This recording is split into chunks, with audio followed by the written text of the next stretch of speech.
दू लाइन के गो नीतीश पलटू पलटू जी नहीं ना पलटू राम नहीं ई घोलटू राम घोलटू राम घोलट गया आई आ घोलट के उलट के पलट गया ई कौन राम एकरा कहबो हमरा मुंह से उतना बात ना निकली चाटू राम कहबो कि एकरा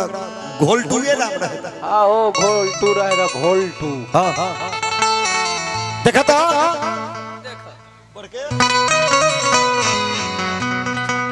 कि पलटू चाचा काहे पलट गइलो अब बीजेपी में जाके सलट गइलो पलटू चाचा ए हो इनकर तो नाम वर्ल्ड ऑफ गिनीज बुक में लिखाए के चाहिए 45 वर्ष के काम 17 वर्ष में कर दिए 9 बेर मुख्यमंत्री बनते तब 9 × 45 17 साल में मतलब उलट पलट घुलट के जानते हैं बुड़बक नीतीश जी थोड़े बुड़बक है यार देखिए मित्र बोले हैं कि आरजेडी में से निकलते हैं तो मोदी जी में घुसते हैं मोदी जी में से घुस निकलते हैं तो आरजेडी में घुस जाते हैं तो बुड़बक के सब के हाँ ठीक सही बात भैया हु जान गए सब के एगो आदमी सब के बेवकूफ बनैले बा अगर बीजेपी से निकल के अगर आरजेडी में जाए ना तो आरजेडी वाला भैया लोग लमटेन में तेल कस भर के पतिहर आगे क के लोकियारी बार को पिछुत्ती में धड़का अब इन्ने से रगड़त जाई है आ फिर उन्ने से बीजेपी वाला एथी में डंडा बांध के कपड़ा में डंडा में कपड़ा बांध के आ उनका एथी होने से घर का हद के ले भाई मतलब एथियो के कहीं और अंत ही बताई अति के अंत हो रहा है अति के अंत उनका बीजेपी में बा लोकसभा समाप्त होने दीजिए ना लोकसभा भर देखा ना बाद विधानसभा में ई कुकुर के ओ हाल होई धोबी के कुत्ता ना घर के ना घाट ना उनका घर के ना घाट के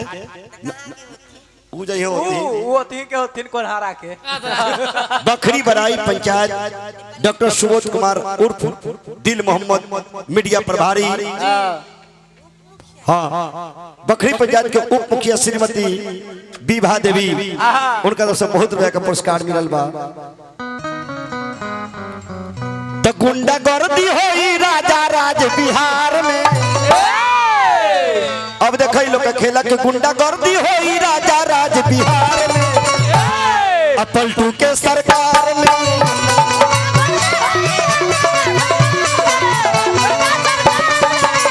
गुंडागर्दी होला राजा राज बिहार में पलटू के सरकार में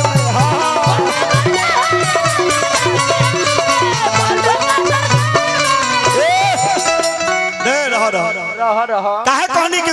गुंडागर्दी होला राजा राज बिहार में पलटू के सरकार में न काहे ई गधावा सरकार से निकला है देखिए ईडी के छापा लगवा दिया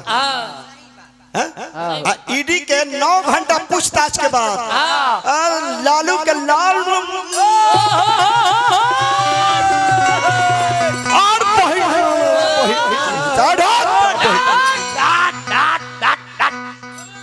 किछु चुंदर के सर पे न भाए चमेली चुंदर के सर पे चुंदर के सर पे न भाए चमेली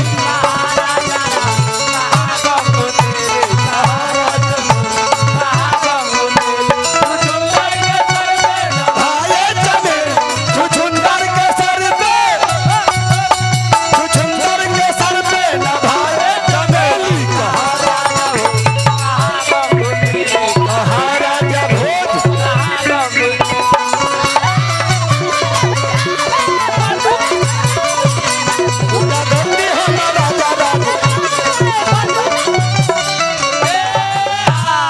लाल बाबू राय जी सलाहा निवासी लाल बाबू है कि 500 रुपया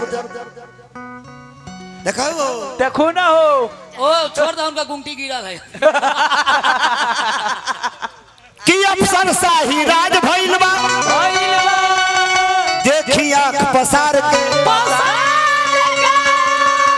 खुल्ला खुल्ला घूस लगेला पलटू के सरकार में।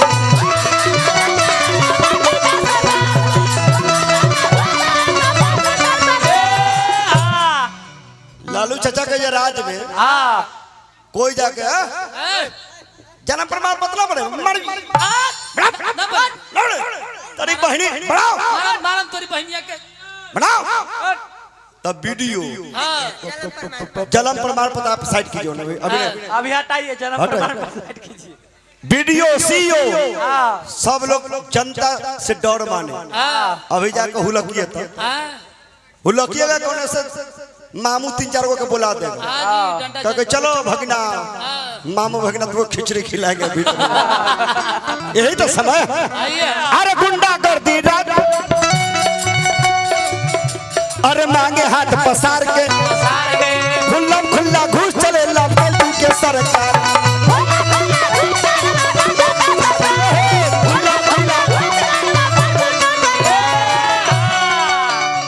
तो गुंडा गर्दी होई गुंडागर्दी होई राजा राज बिहार में अब पलटू ना पलटू राम ना तो गुंडागर्दी होला राजा राज बिहार में। आगे गौरी गौरी के कुछ ना कहो आ घोलटू के सरकार